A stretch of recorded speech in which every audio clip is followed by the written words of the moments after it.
So everybody want to know how I keep whipping up everything so fast while being a CEO and a full-time artist. I'm sitting here trying to tell you that. Terrence, man. How tired he is. You know what I'm saying? I don't hear Steph Curry talking about how he tired. I'm sure they're in the gym right now. Right. Or if they're not, they're taking their resting regimen. Yeah, so they can be in there still, though. You feel me? That's the objective behind it. So, you feel me?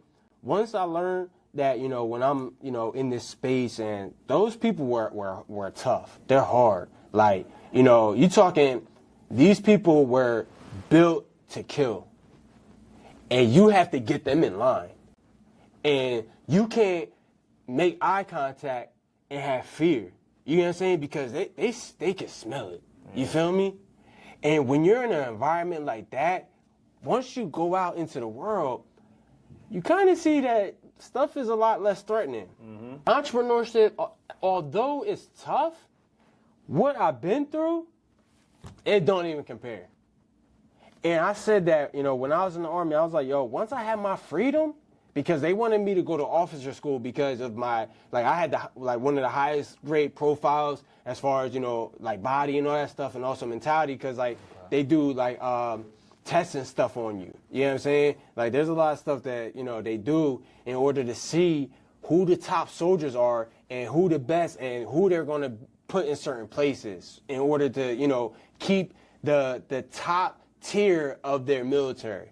Because even especially their Air Force, if you're not if you can't see, you don't make the cut. Right. You feel me? So that level of excellence, and a couple times I did fall into depression because I didn't have none of my family there, basically all by myself. Trying to learn the language, right? I pretty much know it now, but still English is my language. The person the woman I was with, stuff wasn't always working out. So all this stuff. So I try to talk to they have the different psychiatrists and stuff, and they're like, look, okay, I understand you're going through a very hard time, but what we see in you is a phenomenal soldier. You're look at your numbers. Look at the stuff that you've done. You've done courses. You've done this. You've done that. They pat you on the back. I know that this is a hard time, but you know what? We really depend on you. Every single soldier, you got about 13 soldiers in solitary confinement right now that without your work, they're not going to make it. And I'm going to tell you this one thing. This is the toughest thing that you're ever going to go through in your life. If you get through this, you won't get through anything.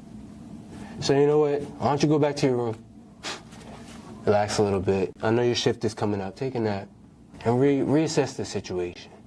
Because we believe in you, we need you, and we know that you could do this. Or else you wouldn't even signed up. Right, you wouldn't even been there, right? It's that part. So at that moment, what they're doing is playing the game. Is this person going to thrive or are they going to break? Yeah. You get what I'm saying? If I break, I'm going to end up in jail too. Anyway, right. Because I'm going to go AWOL, I'm going to do all this stuff.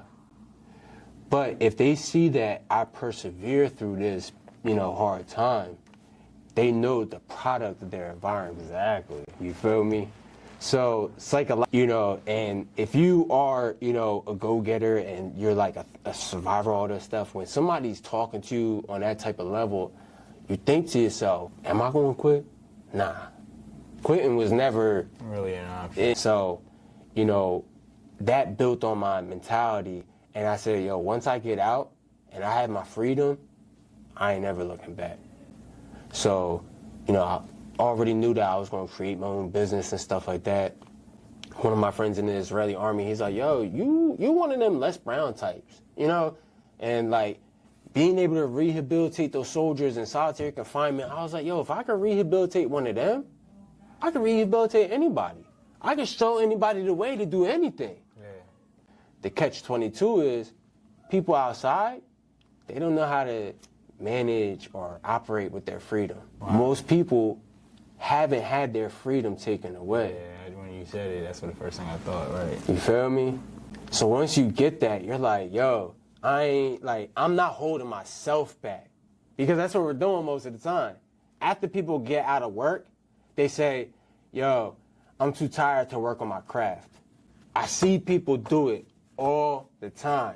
This is where when I consult people, I'm like, yo, if you plan on doing your job, you got to promise that you're going to put at least 5 minutes a day into your craft. And if you can't even do that, then you wasn't even about this to start anyway.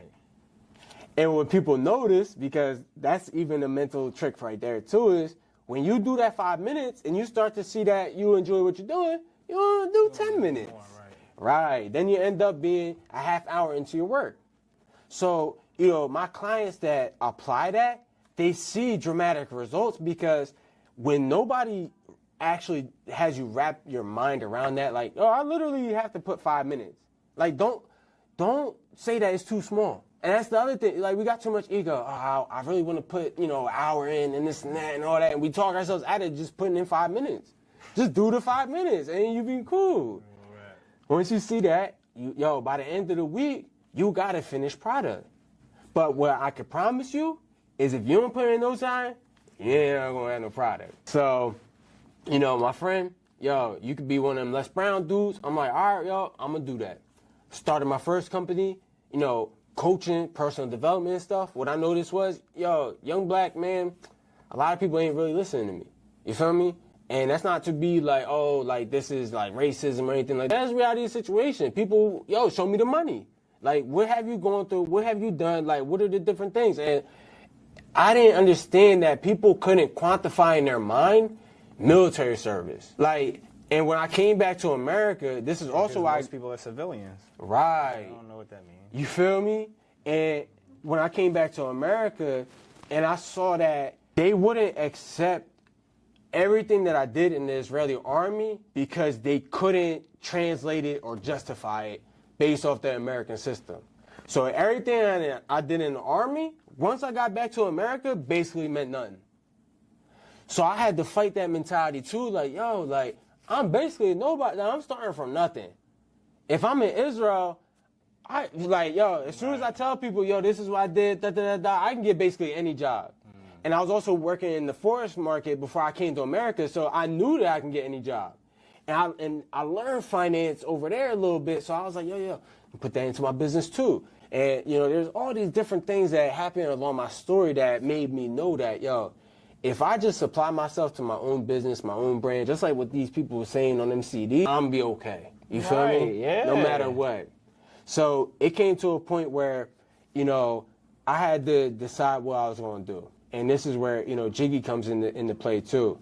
Because I moved to Ohio because when I came back to America too, I had some friends I went to high school with, they had, a clothing store.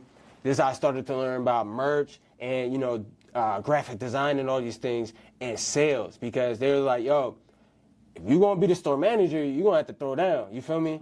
So I was like, all right, just give me a few months to learn the system, whatever, learn how to really sell, learn how to, press the shirts, all that stuff was cool. Because I would have to, do everything during the week. You know how to do it, shit. You feel me? I know how to do it. So with that, it took a few months, I started to learn. And then I was able to, generate $1,000, in sales Friday, Saturday, and Sunday. So that when you do that each and every week, that pay your rent plus. And then because during the week, it's kind of slow because nobody really going to the mall on a Monday. Nobody really going to the mall on Thursday. People starting to come to the mall. You feel me? And when it's like cold outside, when it's wintertime, and we're in Ohio and it's snowing, and they barely pave them roads. So you might not get clients that whole week. So you like hoping that, they better pave these roads on the weekend. You feel me? So that when they do, now you compensate all them losses on that weekend. And not only was I selling 1,000, but the people under me, I had to teach them, you gotta sell at least 500. Like, you gotta sell at least 200. Like, I'm giving y'all goals. You feel me?